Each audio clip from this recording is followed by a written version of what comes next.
Hey everyone, and welcome back to the channel. Today we're diving text formatting in Excel with two essential formulas, upper and lower.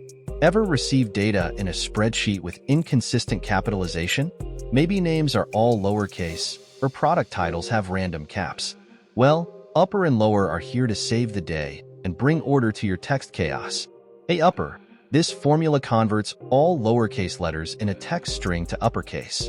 A lower, this formula does the opposite, converting all uppercase letters to lowercase.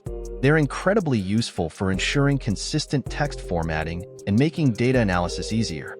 Let's jump into action. We have a data set with customer names in column A, but the capitalization is all over the place.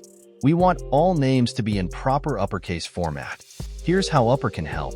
In cell C3, type the formula upper, brackets open, select the text, close the brackets, and hit the enter. The name in cell B3 will be displayed in cell C3 with the first letter capitalized. Let's see how lower works. Here we have a data set with customer names, but they're all in uppercase. Here's how lower can help.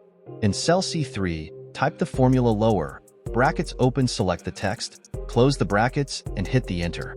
Drag the formula down to convert the remaining names. Sometimes, you might need both upper and lower.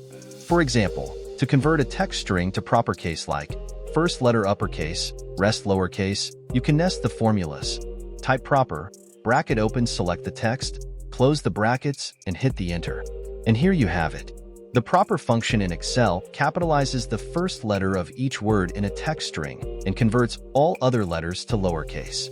Thanks for joining me today.